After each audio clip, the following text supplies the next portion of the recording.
Morning. Good to see you. Nice to see you. Thank you. Nice to be here. Good to see you. Mr. President, thanks for having us. Let's just, oh, you get the brakes on. All right.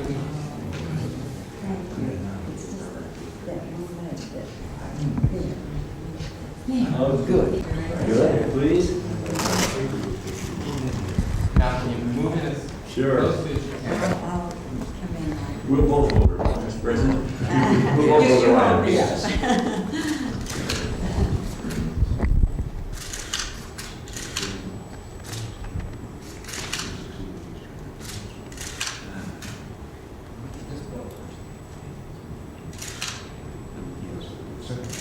And it really is an Oval Office.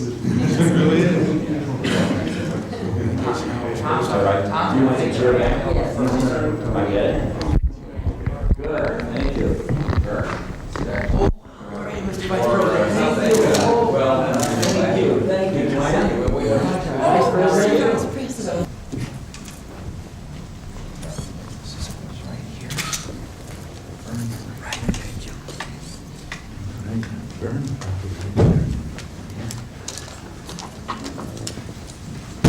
Good morning, ladies and gentlemen. Today, it's a pleasure to honor a great American and a trusted officer of this administration, Verne Orr. One can't help but have mixed emotions on occasions like this. We are not only recognizing Verne Orr's outstanding service as the Secretary of the Air Force, but we're also saying farewell. Retirement is an anxious and difficult time for some people, but not for Verne. He knows exactly what to expect. He's retired twice before. Once from California state government, and another time from his business in Pasadena. And considering that he's already accepted a directorship at a Pasadena hospital, I suspect that this is just another practice retirement. Verne's timing has always been impeccable.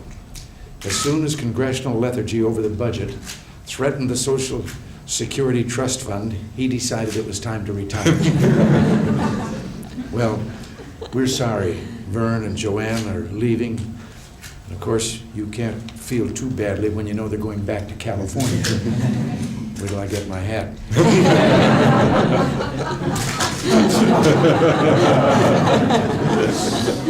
Verne, I understand you've been trying unsuccessfully for 2 months to renew your California driver's license by mail. As a former chief of the California Department of Motor Vehicles, I think you'll cut through the red tape once you get out there. We're going to miss Verne Orr, but we're not going to miss him as much as the Air Force is going to miss the Orr team. He has served longer as the Secretary of the Air Force than any of his predecessors, and he leaves behind a record of achievement and success that has no equal. You don't have to take my word for how terrific a secretary Verne Orr has been. You can ask the men and women of the Air Force. They all know him, and he knows them. His deep and abiding commitment to the men and women who wear the Air Force blue and their families has been the hallmark of the Orr Secretariat. He has traveled around the world meeting them, getting their views on what is needed to ensure ours is the #1 Air Force in the world.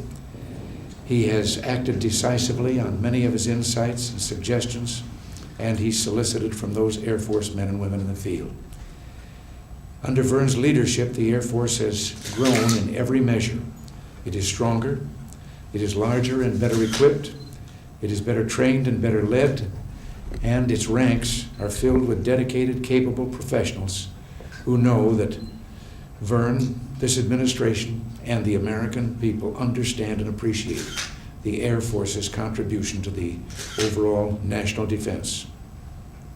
Verne knows how important people are to the Air Force. He also understands and appreciates the need for first-class equipment so that our personnel can get their job done and come home safely. Under his leadership, the Air Force developed and acquired a modern weapon systems and technology that have been so vital to accomplish its mission.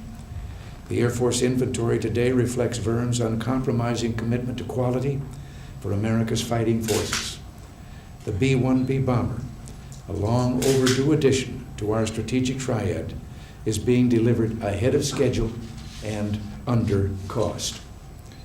The fleet of modern high-quality fighters has doubled, and the service has made major improvements in its airlift capability. These are achievements which Verne Orr and the entire Air Force should be justifiably proud. Verne Orr has earned the respect and gratitude of the Air Force, as has Joan for all she's done for the entire Air Force family. She's been a responsible member of the Orr team. Traveling with Verne, she's visited hundreds of Air Force facilities and carried back to Washington a clear picture of the needs of Air Force families. We can all be proud that family values are encouraged and protected in our military services. The Orrs have seen to it that this is especially true in the Air Force. And Joanne, to you I offer the thanks of our nation. You've served well, and the Air Force is a better place for your having been there. The Orrs are an Air Force family. Leaving Washington won't change that. They leave behind a legacy of excellence in service to their nation, a legacy that will guide Air Force families for years to come. So today, I have the privilege of bestowing on Verne a token of our gratitude for all that he and Joanne have accomplished. And Verne, we Californians are proud of you, and we Americans are grateful. We thank you for a job well done and wish you Godspeed. And now I believe we have some presentations to make. Ladies and gentlemen, the President takes pleasure in awarding the Department of Defense Medal for Distinguished Public Service to Mr. Verne Orr for distinguished public service to the Department of Defense from February 1981 to November 1985 while serving as Secretary of the Air Force. During this period, Mr. Orr provided innovative, energetic leadership and direction as he presided over the Air Force portion of this nation's defense revitalization program. The Air Force's successes with its strategic modernization programs and its great improvements in readiness and sustainability are directly attributable to Mr. Orr's strong leadership. He recognized the importance of people within his organization and created an environment in which all members of the Air Force could realize their full potential. Through these efforts, he established a legacy that resulted in a stronger, more capable Air Force and a more effective defense for this nation for many years to come. Mr. Orr's dedication, loyalty, and strong sense of patriotism deserve the highest praise and reflect most notably upon himself, the Department of Defense, and our nation.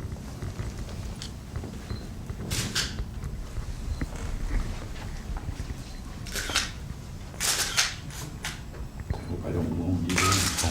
Sir. Thank you, Mr. President. Thank you very much. Appreciate it.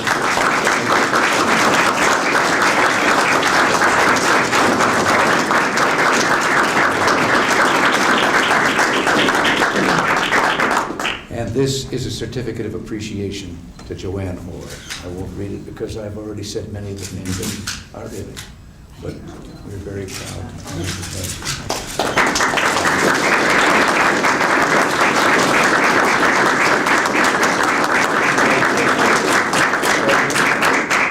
President, Mr. Vice President, my remarks will be very brief. First, Mr. President, may I say that I have no intention of writing a book. I take not a note with me, and there will be no book. I've served the President for 8 years in California and 5 years in government, and while that service has been public service, I consider it to be private service, and I have nothing that I'm going to share with the public about those wonderful years. It was Christmas Eve of 1966 when I got a call asking if I would serve in Governor-elect Ronald Reagan's administration, which we did through 3 different offices. And then in 2 political campaigns, I tried to be helpful. We first met the Vice President in Detroit the morning after his selection. It's been a wonderful friendship, Mr. Vice President, and I have a feeling that we'll be seeing a great deal more. I hope so from our standpoint. I would only like to say that from Joanne and from me, the 13 years that I have served Ronald Reagan has been the greatest years of our lives because of his strong leadership and because of Cap's tremendous doggedness, strength in keeping up the defense budget. And Joanne and I go out feeling that these have been the golden years. And we'll never regret having served here. We'll look back on them. And to you, Mr. President, Mr. Vice President, Weinberger, Secretary of Defense, we're deeply grateful for the opportunity to serve all three of them. Thank you. Thank you very much.